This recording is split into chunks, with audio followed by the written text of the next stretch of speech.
也許你家裡也有這麼一罐不起眼的油膏，被你放在角落吃灰。也許你只知道它能滋潤乾燥的皮膚或嘴唇，但除此之外就一無所知。但你知道嗎？在只有 1% 的人才懂的領域裡，凡士林的用途遠不止於此，甚至有許多連醫生都很少主動提起的秘密功能。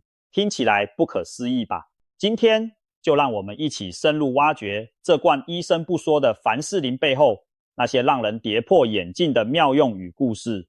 1859年，美國賓夕法尼亞州泰特斯維爾的一處油田上，一位年輕的化學家正踏着泥濘走向鑽油井。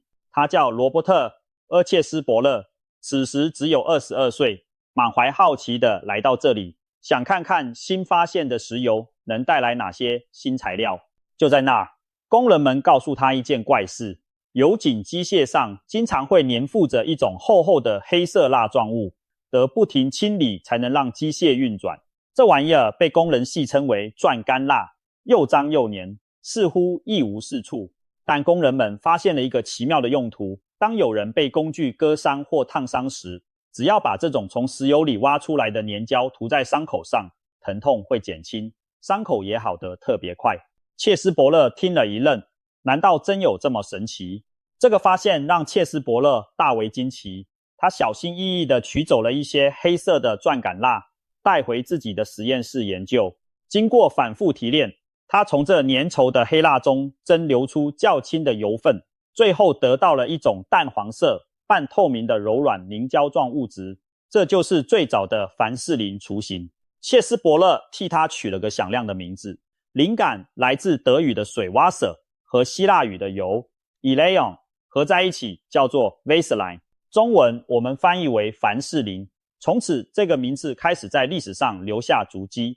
取得了這神奇的凝膠後，切斯伯勒開始測試它的功效。他先是在自己身上做實驗，每當他不小心被刀割傷或被火燙傷，他就塗上一層凡士林，觀察傷口癒合情況。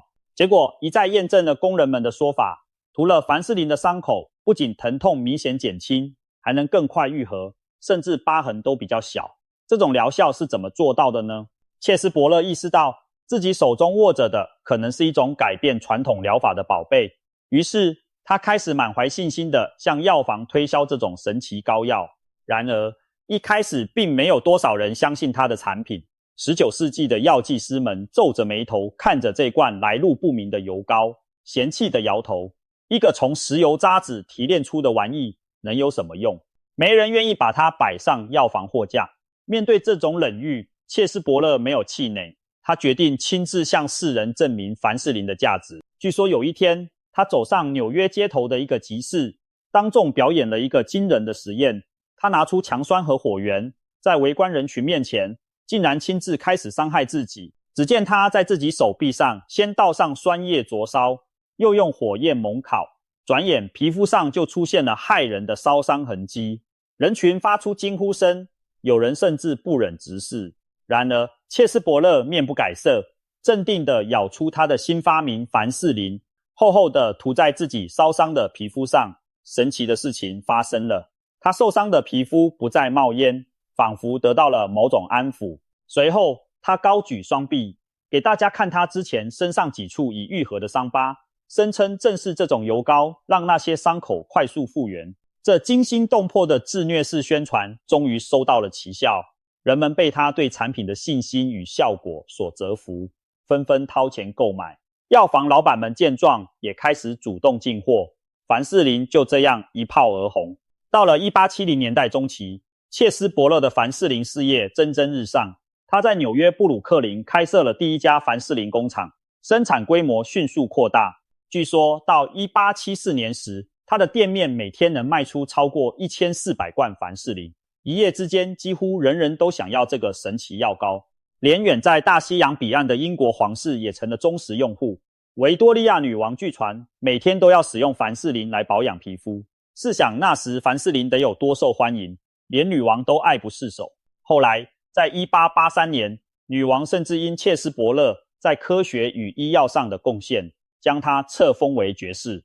想想看，一個原本從石油殘渣中發現的小膏狀物，不僅悄悄治癒了無數人的傷痛，還讓發明人獲得了女王的親自嘉許。這可真是傳奇般的逆襲故事。切斯伯勒本人更是對凡士林推崇備至，到了近乎狂熱的地步。他堅信凡士林不僅能治外傷，對身體內部也有益處。他甚至聲稱自己終其一生每天吃一匙凡士林來保健，乍聽之下令人瞠目。但切斯伯勒確實活到了96歲高齡，可謂老當益壯。更戲劇性的是，在他50多歲時，曾患上嚴重的胸膜炎，他要求護士把他從頭到腳整個身體都塗滿凡士林。結果沒多久，他居然奇蹟般康復了，讓他更加深信是凡士林拯救了自己的生命。當然，我們並不建議大家真的跟他一樣把凡士林當甜點吃。不過這些軼事至少從側面證明了凡士林的無毒無害，以及它在當時被視為萬靈丹的地位。那麼凡士林究竟有什麼獨特之處，能讓它在醫療保健領域如此大放異彩呢？事實上，凡士林的成分非常单純，它是從石油中提煉出的高純度碳氫化合物混合物。聽起來好像很化工，但正因為純淨無雜質，凡士林對皮膚幾乎完全沒有刺激性，不會引發過敏，也不會被皮膚深層吸收。它塗在皮膚表面時，能形成一層無形的保護膜，鎖住水分，防止外界細菌和灰塵進入。因此，凡士林並不是在滋潤你的皮膚本身，而是通過隔絕空氣和水分蒸發，達到極佳的保濕和保護效果。有人用數據做過測試，凡士林可以防止皮膚表面超過 98% 以上的水分流失，難怪它能讓乾裂的皮膚迅速恢復柔軟。也因為這種強大的鎖水力，直到今天，凡士林仍被皮膚科醫生視為手術傷口術後護理的首選之一。他們常常叮囑病人在傷口結痂前持續塗抹凡士林軟膏，保持傷口濕潤，有助於加速癒合並減少疤痕形成。順帶一提，一些人聽到凡士林源自石油，可能會擔心安全性問題。其實市售的凡士林，尤其是藥用級，都經過高純度提煉，不含致癌雜質。權威機構與皮膚科醫生皆認為凡士林外用是安全的。早在1987年，美國食品藥品管理局便將凡士林列為外用安全的護膚成分，所以不用擔心石油二字就覺得可怕，它對皮膚而言是溫和無害的。早在第一次世界大戰期間，凡士林就已經挽救了無數士兵的生命。試想你是一名正躲在戰壕中的醫護兵，周圍槍林彈雨，一位戰友腿部中彈，血流如注，你手邊卻沒有足夠的止血藥品，情況多麼危急。但還好，你翻開醫療包，裡面有一卷凡士林油紗，浸透凡士林的紗布，你立刻用它覆蓋在傷口上。奇蹟出現了，被蓋上油紗的傷口不再直接暴露在空氣中，流血速度減慢，士兵的疼痛似乎也緩解了一些。為什麼？因為凡士林讓紗布不會粘住傷口，撕下時不會二次撕裂傷口，還能隔絕空氣，減少細菌感染機會，並鎖住組織水分，避免傷口乾裂。就這樣，在炮火下，凡士林成了戰地醫護的寶貴資源。據戰時記錄，1914年至1918年期間，他們用凡士林油紗處理了無數槍傷、燒傷、骨折創口，效果非常理想。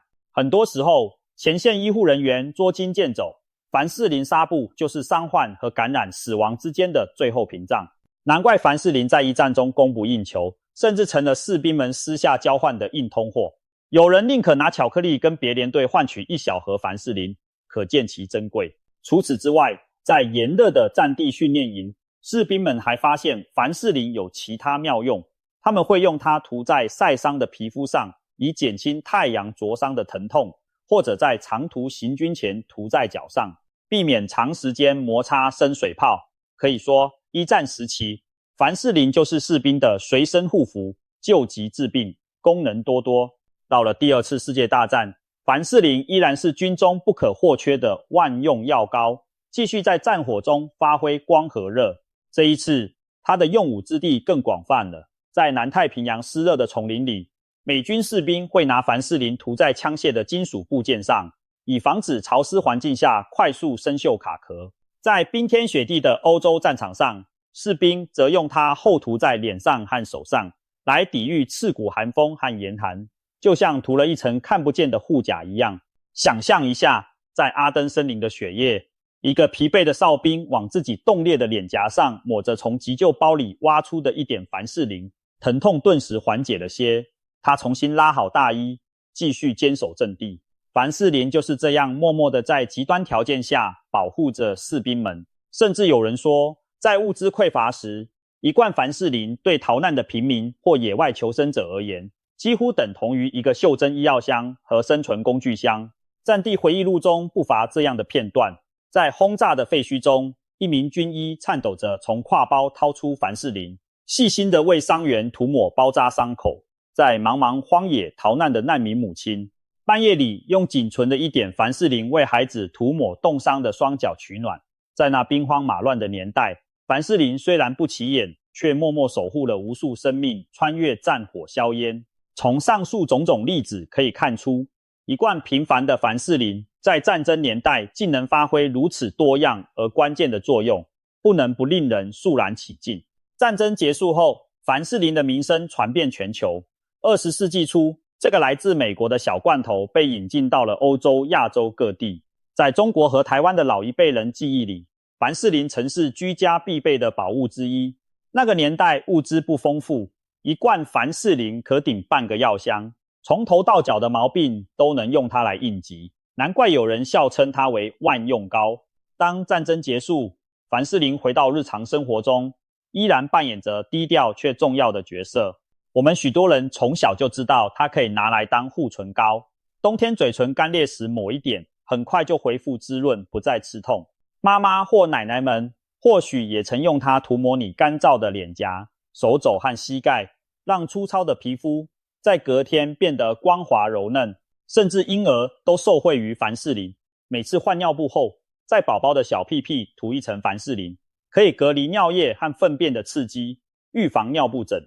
這一點，很多兒科醫生和有經驗的父母都十分推崇。對於皮膚敏感、容易濕疹的人，凡士林也是絕佳的保養品，因為它幾乎不會引起過敏反應，也沒有刺激成分，可以長時間鎖住潤膚露帶給皮膚的水分，減少濕疹復發。其實這些用法至今仍被皮膚科醫師所推薦，因為凡士林真的是最簡單、有效又便宜的保濕武器。許多昂貴的乳霜和護膚品裡，其實主要的鎖水成分就是凡士林、石油脂或類似的油脂。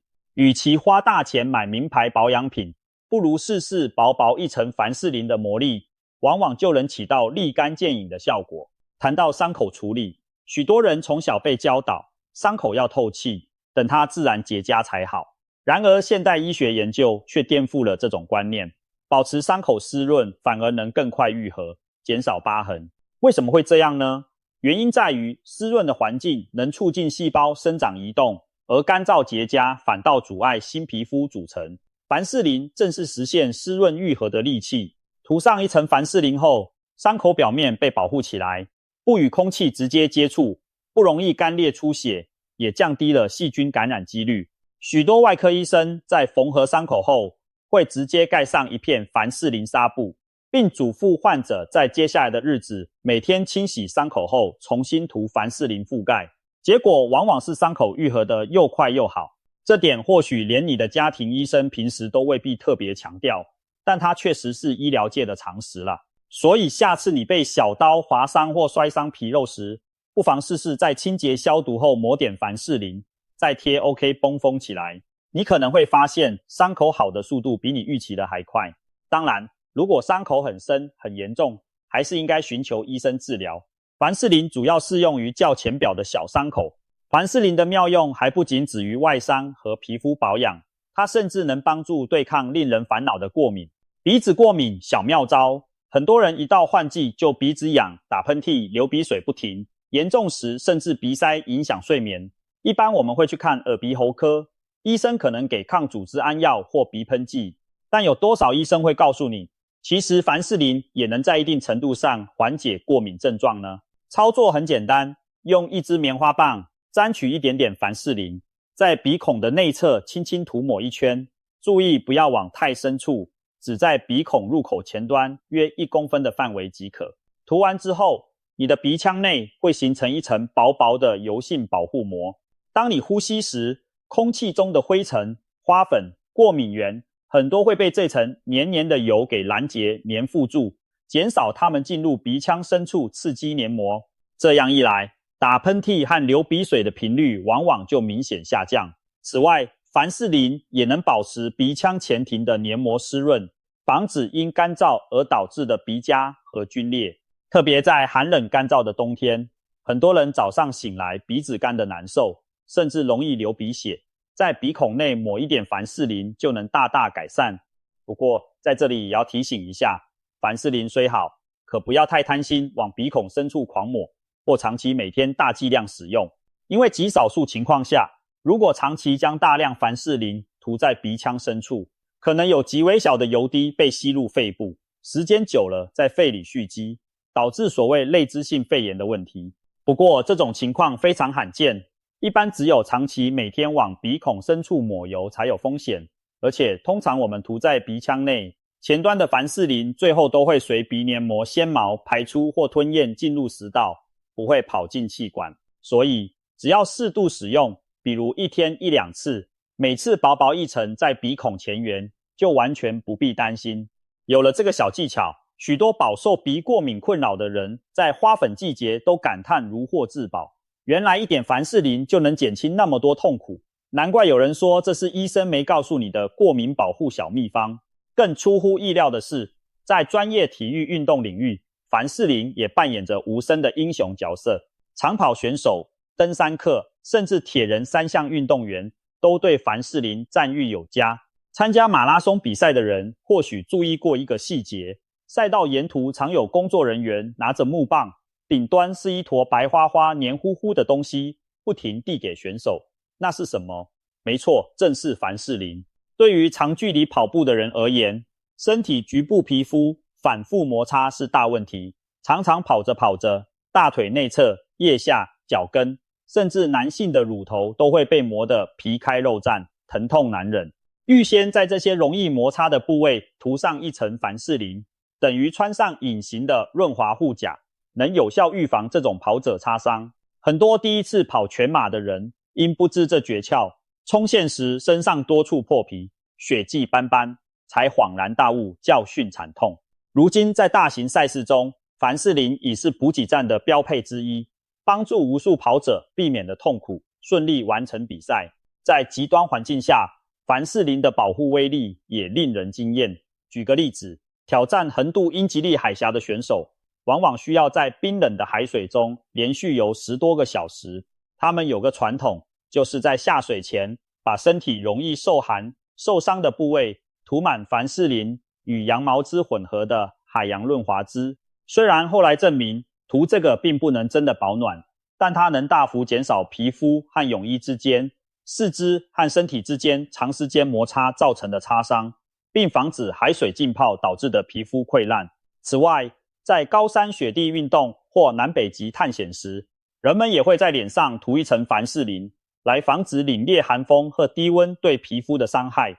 凡士林形成的屏障能減少皮膚熱量散失，又阻擋寒風直接吹襲，對防止凍傷和所謂風燒、皮膚被冷風吹得紅腫皸裂很有幫助。許多經驗豐富的高山向導和極地科學家都把凡士林當作雪地救命寶物之一。在酷寒環境下，它就像一層溫柔的皮膚盾牌。看到這裡，你是否對凡士林佩服得五體投地了？在野外求生時，它甚至能點亮希望的火光，堪稱人類求生智慧的結晶之一。說到體育競技，還有一項運動對凡士林情有獨鍾，拳擊。職業拳擊比賽中，每當回合間歇，我們都會看到教練在給拳手臉上抹東西，那不是別的，正是厚厚的凡士林。在拳擊場上，凡士林堪稱拳手的守護神。當塗滿凡士林後，對手的拳頭擊中皮膚時，會因潤滑而滑開，減少正面撕裂皮肉的可能。這可以大幅降低拳手眉骨、拳骨被打出傷口流血的風險。一旦拳手的眉弓被打破見血，裁判往往會因此終止比賽。所以凡士林在拳擊場上甚至可能決定勝負。因此，每個拳手的隨身護具包裡，凡士林絕對是必備品。在賽場的一角，小小一罐凡士林靜靜地發揮着作用，讓對決得以繼續，保護着拳手不被過早淘汰。這些幕後的貢獻，觀眾也許看不見，但拳擊手們都非常清楚它的重要。可以說，拳擊手能全力以赴的拼鬥，其中也有凡士林一份功勞呢。當然，說到美妝保養，凡士林的表現同樣令人驚喜。早在上世紀中葉，好萊塢的化妝師們就發現了一個秘密，在上妝前，先在臉上輕輕抹一層凡士林，能讓妝容呈現柔膠般的光澤感，鏡頭下顯得皮膚格外細膩。有傳言說，著名影星瑪麗蓮夢露的化妝師就常在她粉底前使用凡士林，打造出它標誌性的迷人光彩。凡士林作為一種無色透明的油膏，還被廣泛用於各種臨時的造型需要。比如在攝影棚裡，化妝師會拿凡士林充當人造汗水或淚水，塗在演員皮膚上，營造出流汗或淚流的效果。也有人把它抹在牙齒上，強迫自己保持露齒笑，這可不是開玩笑。在選美比賽中，不少選手為了不讓微笑僵硬，就在牙齒上塗凡士林，牙齦碰到光滑的凡士林，會讓他們不自覺保持微笑。所以，凡士林甚至能幫助選美皇後贏得桂冠。時至今日，不少化妝師也會用凡士林做些小創意，例如在妝容最後，在顴骨、鎖骨處輕點一層凡士林，就成了天然的提亮產品，讓肌膚看起來有健康的光澤感。對普通人而言，凡士林在日常美容中的妙用也數不勝數。比如，你是不是有過擦指甲油時，不小心弄得指緣到處都是的經驗？下次可以先用棉籤沾凡士林，在指甲周圍的皮膚上一圈，形成保護層，這樣無論指甲油怎麼塗，都不會染到皮膚，一擦就掉。又或者染髮的時候，怕髮際和耳朵被染劑染髒，也可以事先抹凡士林於髮線周圍，染劑沾到油膏上，很容易就擦掉，不會滲入皮膚。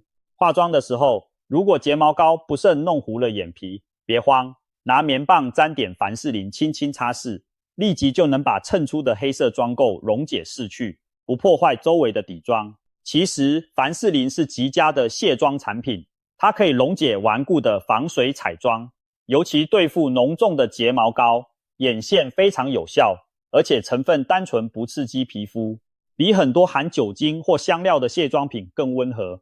晚上回家，如果發現沒卸妝油了，一小坨凡士林也能救急，把彩妝溶掉後，再用洗面乳洗乾淨即可。凡士林還是製造 DIY 美容品的好幫手，你可以把它當作基底，調出各種便宜又好用的小東西，比如將一小片喜歡顏色的口紅刮下來，和凡士林混合，就能自製一盒潤色護唇膏，滋潤雙唇的同時帶有淡淡的顏色。或者把糖或細鹽和凡士林攪拌均勻，就成了一罐天然唇部磨砂，輕輕按摩嘴唇，可以去除死皮，之後嘴唇會嫩得像剛做完專業護理。還有，晚上睡前在睫毛根部塗一點凡士林，有人說堅持一段時間能讓睫毛更強韌濃密，雖然效果因人而異，但至少它滋潤皮膚，避免乾癢是真。甚至連頭髮也能受惠，如果你髮尾總是乾燥分叉，不妨在洗髮後，頭髮半濕時，取極少量凡士林，在指尖搓開，然後抹在髮梢。凡士林會在髮絲表面封上一層膜，減少水分流失與摩擦傷害。長期堅持可以明顯降低分叉率，使秀髮更有光澤。只要注意別塗太多，避免頭髮看起來油油的就好。凡士林運用得當，幾乎可以成為一人多用的全方位美容幫手。在日常生活中，凡士林也有許多巧妙用途，可以說是居家生活的小幫手。比如家裡金屬拉鏈拉不順，門的鉸鏈老是嘎吱作響時，在接縫處抹一點凡士林，就能起到潤滑作用，拉鏈瞬間順滑，門軸也不再吵人。又如金屬螺絲和工具，用久了可能生鏽卡死，我們可以先除鏽，再塗層凡士林防鏽，下次使用時就會輕鬆許多。冬天如果擔心汽車門的橡膠邊條被冰凍黏住，也能塗一些凡士林做保護，防止結冰粘連。還有當手指的戒指卡在關節處取不下來時，在手指和戒指周圍抹滿凡士林，戒指就會像游泳圈滑上滑下，容易轉出脫落了。玻璃杯與玻璃杯緊扣在一起，拿不開，也可以類似方法在接縫塗油，再慢慢旋轉拉開。凡士林對皮革也有一定養護效果，比如沒鞋油時，可以用軟布蘸點凡士林擦皮鞋，皮包能恢復光澤並防水。不過之後要將多餘的油擦掉，以免沾灰。甚至連頑固的粘膠污漬，凡士林也能幫忙去除。像皮膚不小心沾到強力膠、瀝青或口香糖這類又黏又硬的東西，直接撕拉很痛苦。這時塗上一坨凡士林在上面，慢慢揉，讓它滲入污物。過一陣子你會發現那團黏東西變軟了，和皮膚的連結也沒那麼牢固。這時再輕輕一撕或用紙巾擦，就能比較輕易的去掉了。然後用肥皂清洗掉殘餘油脂，皮膚就恢復乾淨。這招尤其對付小孩頭髮被口香糖黏住很好用，剪頭髮太可惜，不如試試凡士林軟化口香糖再移除，往往能救回一頭秀髮。如果你家裡有養寵物，別忘了凡士林一樣派得上用場。可能很多人沒想到，連寵物都能從凡士林受益呢。冬天天氣冷，地上常灑龍血鹽或沙粒，出門散步時，狗狗的腳墊容易乾裂或被鹽刺痛。許多獸醫建議在狗狗出門前，先在肉墊上薄薄塗一層凡士林，形成保護膜，回家後再擦掉，能有效防止爪墊皸裂受傷。還有一些長毛貓容易有毛球困擾，貓咪舔毛時吞下毛髮，在胃裡結成毛球，讓它很不舒服。有的獸醫會建議餵食專門的化毛膏，其實主要成分也是石油脂。如果沒有化毛膏，在獸醫指導下擠出半茶匙凡士林給貓咪舔食，也能潤滑腸道，幫助將毛球排出。由此可見，凡士林不僅對人類，對動物來說也是溫和且有用的東西，難怪它能成為居家常備品。最後，我們再來解答幾個大家可能好奇的問題。問：凡士林能吃嗎？答：正常情況下不建議食用，少量誤吞一般无礙。很多護唇膏其實就是凡士林基底，我們日常難免吃進一點，但凡士林畢竟不是食品，沒有營養價值，吃多了可能刺激腸胃導致腹瀉。另外，口服大量礦物油類殼凡士林屬於半固態礦物油，裡面還可能干擾脂溶性維生素的吸收，所以除了特殊情況，比如在獸醫指導下給貓吃一點化毛膏，平時沒必要把凡士林當食物。問：凡士林會堵塞毛孔，引發痘痘嗎？答：本身不會。凡士林分子量大，停留在皮膚表面，理論上不會滲入毛孔造成阻塞，所以一般被認為不致粉刺。不過，若本身是油性皮膚，毛孔已有髒污油脂，凡士林塗上去可能暫時封住毛孔出口，讓原本就存在的粉刺痘痘更難排出。短期內或許會看起來惡化，因此建議痘痘肌膚局部少量使用凡士林即可，避免大面積厚塗。問：凡士林可以當作潤滑劑使用嗎？答：要看場合。日常機械的小零件、門窗轉軸等，我們前面提到都能用凡士林潤滑，但人體某些場合就不適合了。